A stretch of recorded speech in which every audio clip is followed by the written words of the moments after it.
No. Okay. It's fine. I got it. All right, guys. So treasury report, third quarter. Not too much fluctuation. We had one new member give a membership, so that's the 1911. If that goes through PayPal, they like to take their little cut, so that's why it's 1911. We ordered some checks. We had some liability insurance due, and then we filed our taxes. So that's really the third quarter. What's the liability insurance For the club.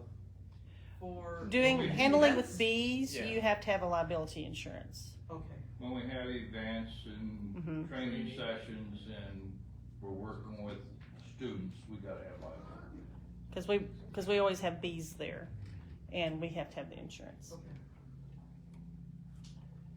And Lou and I were just talking about, it's October.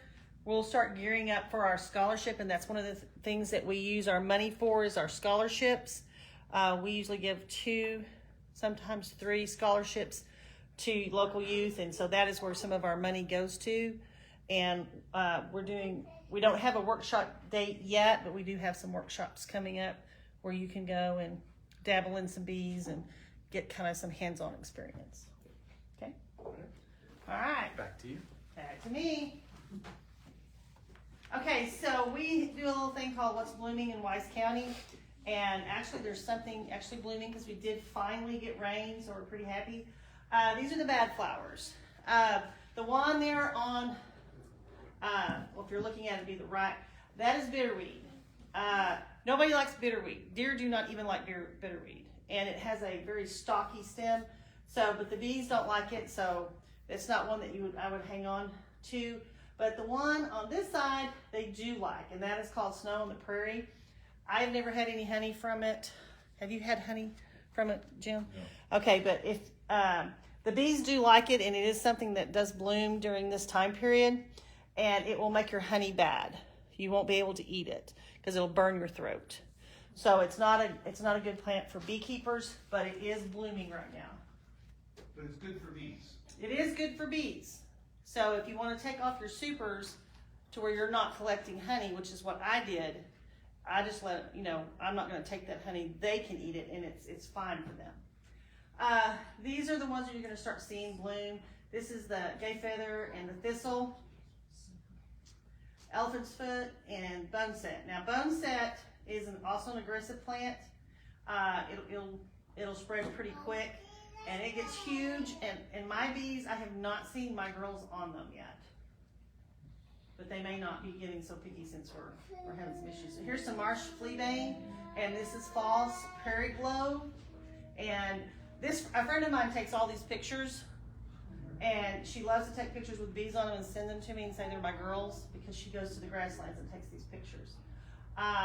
Here's some more that are blooming, and the goldenrod, they really like the goldenrod. Goldenrod's pretty good stuff. So it's in its early stages of blooming. Is that okay, honey? Yes, goldenrod. Yes. Now, goldenrod is really known for its stink. When it gets in your hive, it's got a really strong odor you can smell from. I can smell it 15 yards from my hives, and it's just that some people say it smells like sweaty gym socks. I think it's something similar to that, but the honey tastes good, but it has a little bit of that odor to it, but a lot of people like it. I know further up north, and I mean like further up north, this is, they really like the goldenrod because it feeds their bees right before winter hits because they actually get winter up there. Probably kind of from where you're from, Pennsylvania? Or up in that north? Minnesota. You're from Minnesota, but this was in Pennsylvania. Okay. And here's some more and these are all, like I said, these are the ones that she saw out at the OBJ grasslands that are starting to bloom. This rain has really helped things just kick off. The bladderpod, now the small clofox, they really liked that one. This one's a good one, and then there's the broomweed. They like the broomweed, but they don't like the bitterweed. Gumweed was popular, and then this blue mist flower, and then the gold aster. The aster family is usually a pretty good one. So, and I don't know if do y'all have a lot of oak trees at your house? Okay, I didn't know this, and I had to investigate it, but my husband kept saying your bees are in this oak tree, and it's just one. And I said, well, there's nothing blooming up. Now they're putting on their acorns right now. So I went down there and they were all over one live oak tree.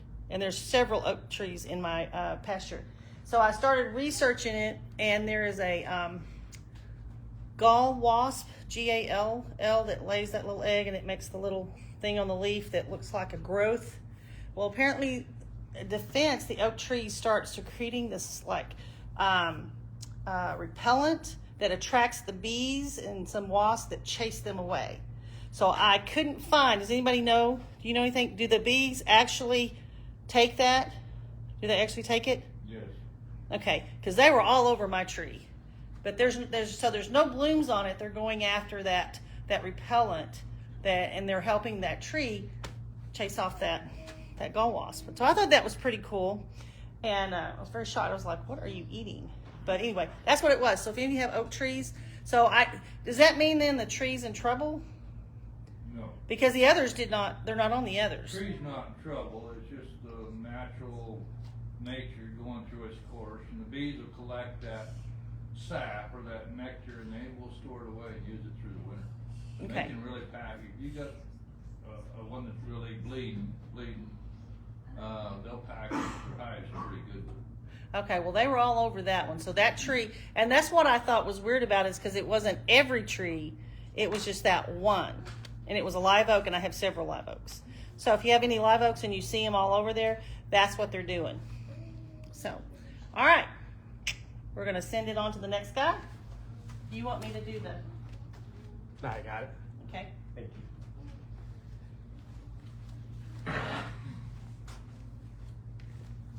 All right, so on the agenda, we're going to talk about feeding, but I really thought that this would be a good time to talk about winter preparation, because feeding is really all about winter preparation. What we do now in the fall is going to prepare our bees for the spring. So the success that we have now will give us some success in the spring, and hopefully a strong hive and a good harvest. So there's a couple things I wanted to talk about as we go through this, but really is when we're going into winter and people talk about keeping stores or the bees have enough honey to keep through the winter, a lot of people that I talk to, and again, this is one of those talk to 10 beekeepers, you're going to get 11 different answers, right? So I did quite a bit of research on this. People I talked to said 30 pounds in this area is enough to get your bees through the winter, okay? So I looked at some other Texas beekeepers. Texas Honeybee Education Association says 50 pounds of honey you need to have stored on your hives in order to get them through winter. Bee Mindful Podcast, she's Central Texas area, says 80 pounds. And then Scientific Beekeeping, Randy Oliver, if anybody knows about him, he does a ton of scientific stuff on his website, a bunch of Varroa stuff. He says, and I like the way he says it, he said, if you do a 2 brood chamber system, which is either 2 large brood chambers, or if you do 3 mediums, your upper brood chamber should be almost fully stored with honey. So almost to the 80 pounds really is what he's saying. And so the other thing I wanted to say is, well, how much is that? As beekeepers, how much, they say 50, 80 pounds, well, how much is that? A deep frame of honey weighs approximately 8 pounds. At least that's from what I'm seeing, right? So that, if you're looking at 80 pounds, is 10 frames. That's a full upper deep of honey. If it's mediums, if you're looking at 80 pounds, you're looking at about 14 frames, so that's 1.5 boxes of honey stored for your bees for the winter. And so that to me was interesting, but I also was thinking, as I was thinking through this, well, how are we gonna check? What's the different ways you can check while you're going through your hives? So one of the things that I do, especially this time of year where it's a little bit cooler, the bees they're starting to see a little bit of nectar, so they're a little bit nicer. I go into them and I'll look. If I want to pick up every frame, that's fine, but I'll lift the upper box. I'll kind of look in the bottom and see how much is capped on that second box. I'll put it down, kind of make a mental note, and then I'll go into the back and I'll do what is a tip test. So I'll take the back, both hands just kind of lift it up. That way I know, okay, I saw about 8 frames of 8 frames of honey in that hive capped. If I can lift it, okay, that to me is 8 frames of honey, right? If there's a lot of people say, well, just go into the back and lift, see how heavy it is. If it's heavy, you're good. If it's light, it's fine. Well, I'm not sure. To me, that's subjective, right? It may be heavy, it may be light, I'm not sure. So I like to just, as I'm going through it, okay, I know this is 8, this is 6, okay, this is 10, I can barely move it, type of thing. Anybody else have experience James, how do you check, make sure yours have enough? Well, I usually just pop the top box and take a look, and you can tell real quick if it's heavy or not, Yeah. especially in deep. I like the second deep box to be full, and I like to keep it full until the first week of January. Okay. Does anybody run a 1 brood box deep system in here? I know that's kind of catching on as a popular thing to do, is just have 1 box getting through the winter instead of 2. No? I Okay. did it by being forced to last year. Yeah. Because I didn't have enough bees in it, but I fed. I had it up there, and they ate everything. There was nothing left, and my 2 deeps had stuff left. Mm. But then I just set it out in the pasture, and they cleaned the leftovers up. Yeah. So then what do you do after January 1st? I let the bees work up and eat that honey because I want the brood nest to grow. But up through the middle or first week of January, I want to keep my brood nest in the bottom brood box. So, but that's off topic. Yep. Whatever. And you can, I got a yeah. pack of bees early in the spring, Sure. and they haven't built enough to warrant putting another hive on there. I mean, it's just a slow moving group, and so if you don't have to, a double to take you through the winter, what do you think? Couple options. I'll talk about one here in a little bit of an option that we may have. But another thing is we can feed until it gets an average temperature of about 50, I believe. As long as your average temperature during the daytime stays around 50, you can feed 2 to 1, which is a heavy syrup, and they'll continue to, they'll try to get that filled up. But there's another option I'll talk about here in a little bit. So don't let me forget that. So check your hives as you guys are going through them. Check the weights. Kind of get used to a tilt test, right? That way you don't have to go into it when it's cold and you just want to check, right? That they're not out. You don't want to break that propolis seal. You can just lift the back and say, okay, are they heavy? Are they not? And then make plans to feed them if you need to. Okay.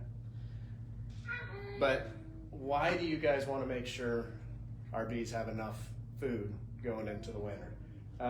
Does anybody know the website Bee Informed, the survey that they take? So there's a nonprofit organization called Bee Informed. Every April they do a survey of backyard beekeepers, sideliner beekeepers, and commercial beekeepers.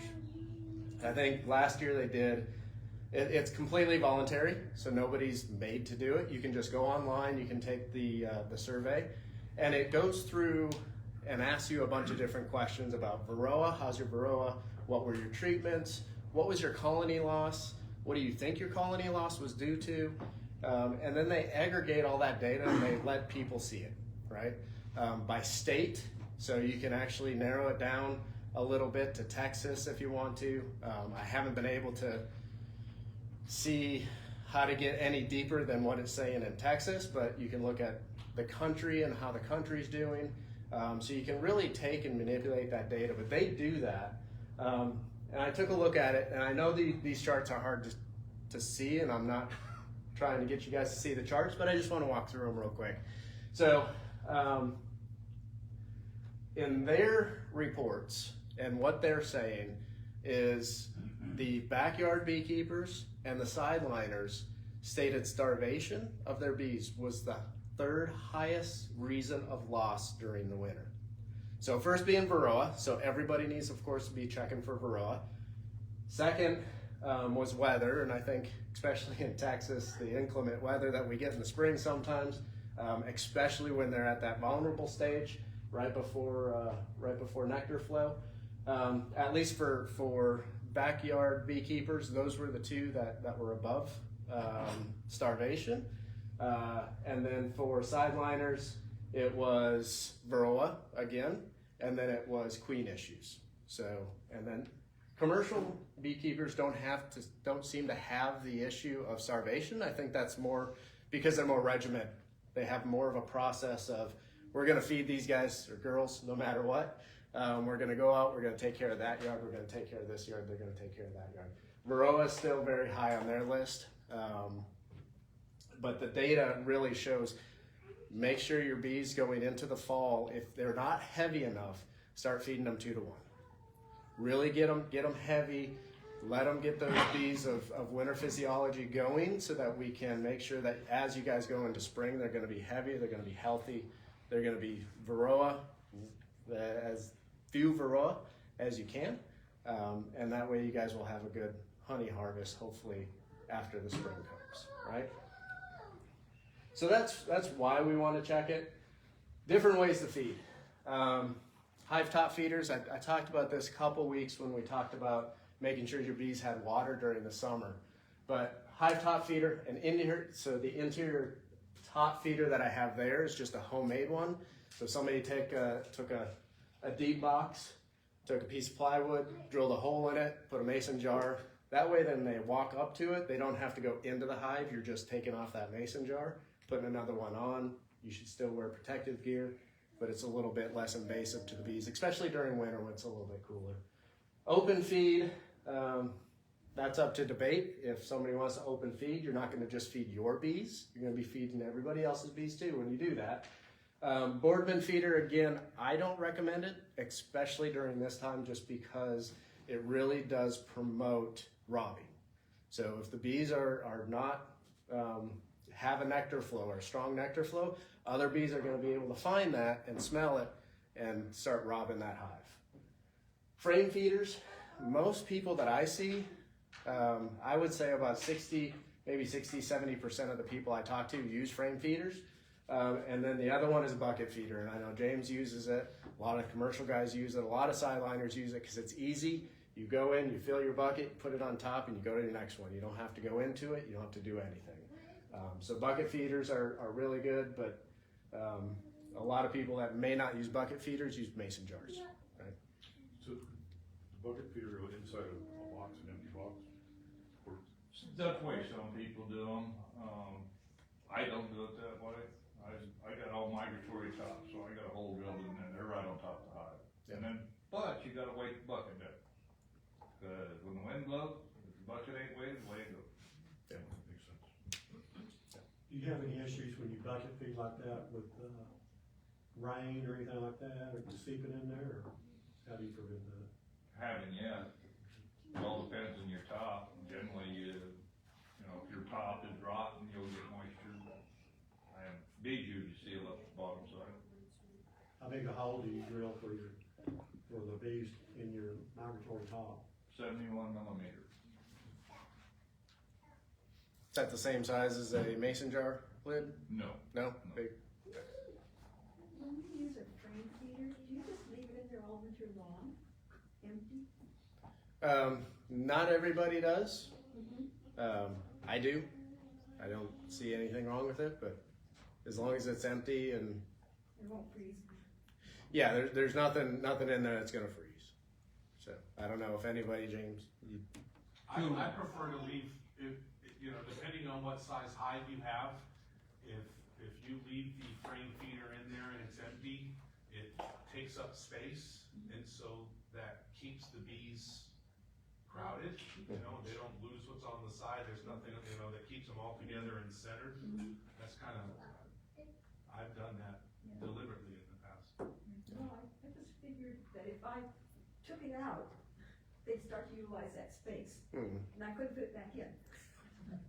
It's very well, they could. Yes. You can always put it back in, because if you take it out, you're gonna put a frame in to replace it. Yeah, but then they'll maybe work on that frame. Generally not in the winter time. Unless you put a drone frame in there. Yeah. Okay, you might have to, whatever, but anyway, okay, I'll just leave it in. That's what I do. Yeah, and I do have some I talked through these, but some tips on different, what's the pros and cons of each. Yeah, with the frame feeder and maybe the hive top feeder, you don't know exactly how much they're eating, right, at a certain time. So if you go in and it's still full, hive top feeder, again, if you still have sugar in or sugar water in it and you're checking your hive, you're gonna have to lift that up and move it, which could cause sloshing. Sloshing then could cause robbing. So it's a lot of people, it's all up to personal preference if that's what you want to use. If your bees are eating a lot at once, great tool to use. So, any questions on ways to feed? At least this one. On your bucket feeder, James, in your bucket, how many holes are we drilling in that? It varies from what time of year and what I'm trying to accomplish. You know, this time of year, I think I'm running 7, 8 holes in there. In the springtime, I change plugs, and I'm 1 or 2 holes. Just depends what I'm trying to accomplish.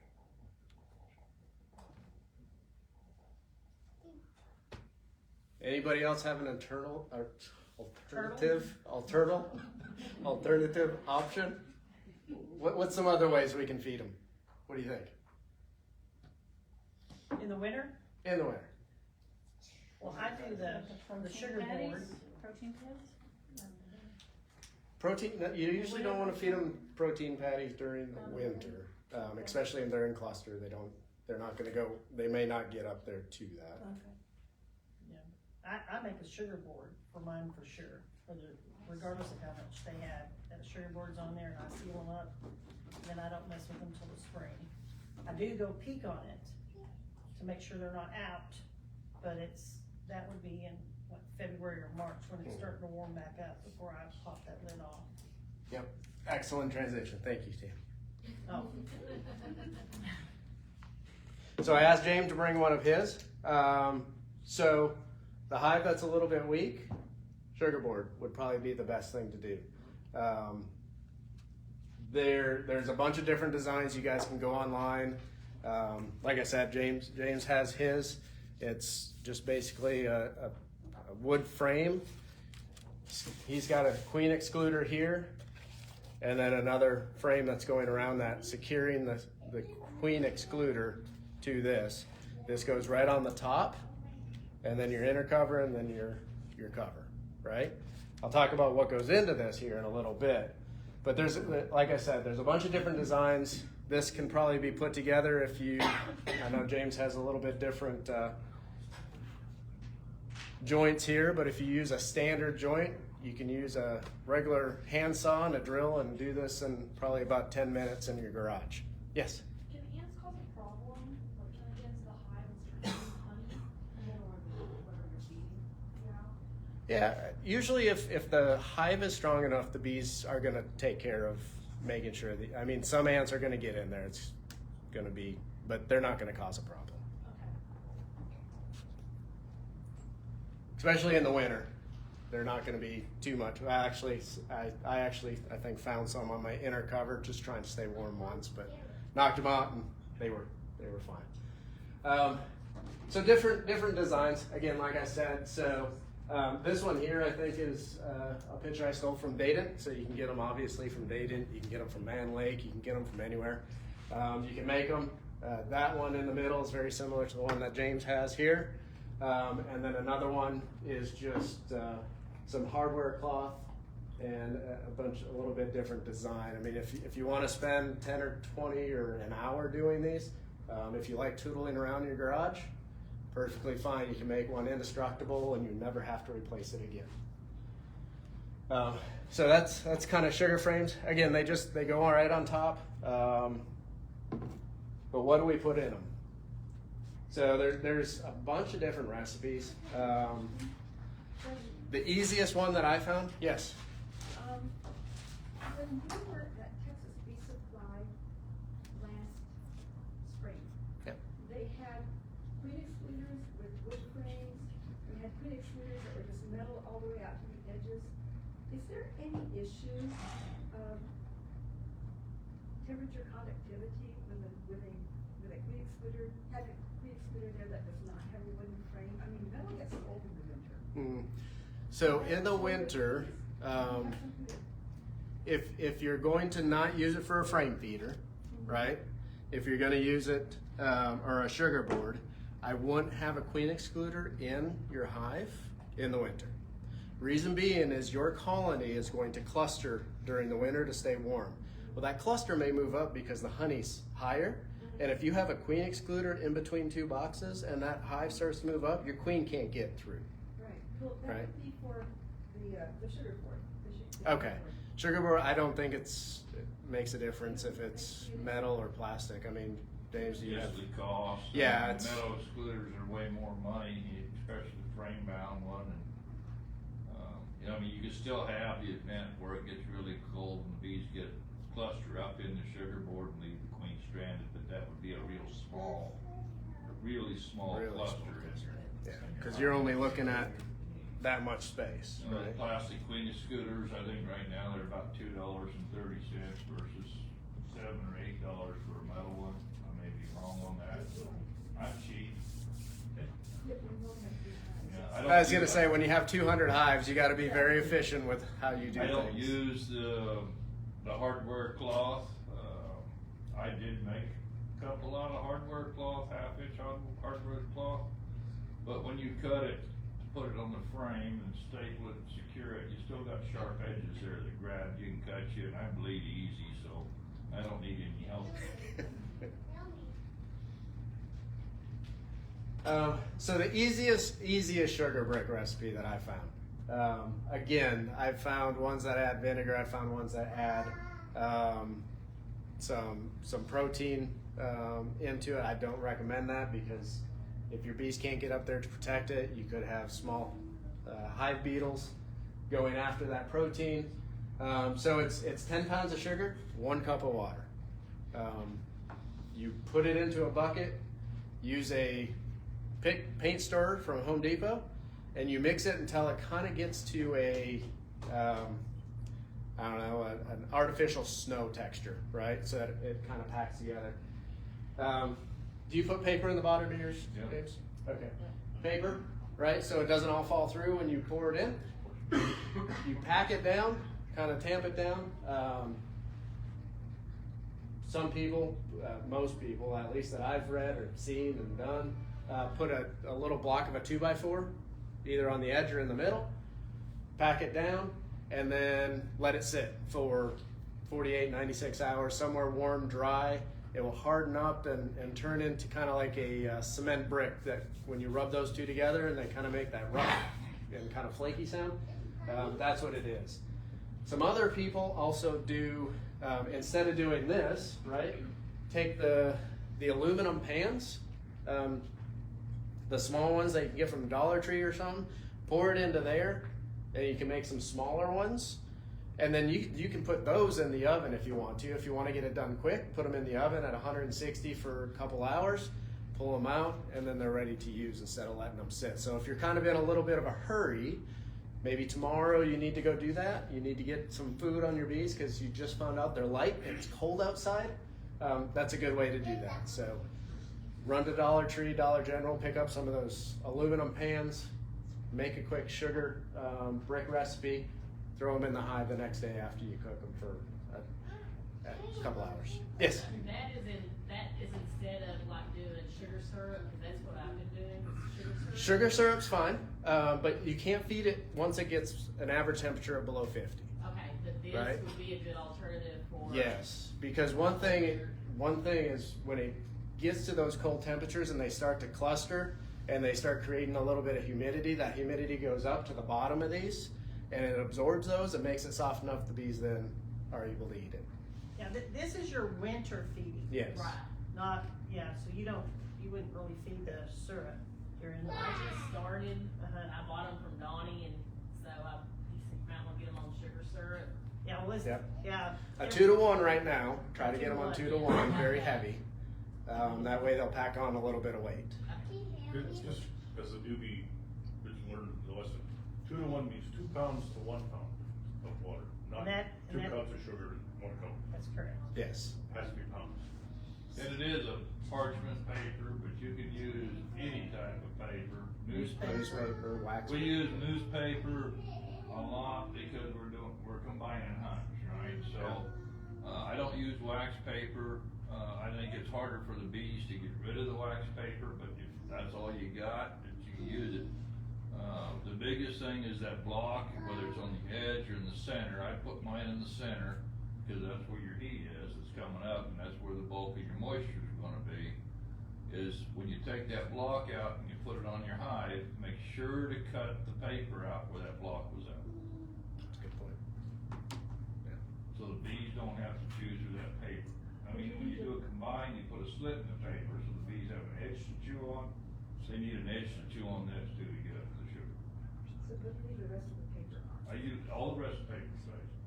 On the one on the right hand side, you have to have a shim in order to do that. Basically, that's what that candy board is a shim. I just got the queen excluder on it. So if you're thinking about making bricks, and a lot of beekeepers use bricks when they pull honey in the summertime. They'll pull their honey, throw their shim on, throw a brick of sugar on there, because you've now just taken all their honey stores and the flow's gone. That ties them over till the next flow. So shims is easy to make, and you will use them a lot. Once you have them, you'll use them a lot. Oh, yeah. Mite treatments, Mite treatment, pollen, pollen. patties maybe in the spring, you need some sort of shim. Yep. So you say you put a slit in your paper before you put the sugar on? Is that what you said? No, when you pull that block out of the middle picture, there's a This wood one? block. After that hardens, Uh-huh. 24, 48 hours, depending what it is, when it hardens, you'll pull that block out. Oh, the block, yeah. When you put that on your hive, there's paper under that block, so you cut that piece of paper out, so the bees have a way to get up through whatever material you got below that sugar, whether it's a queen excluder or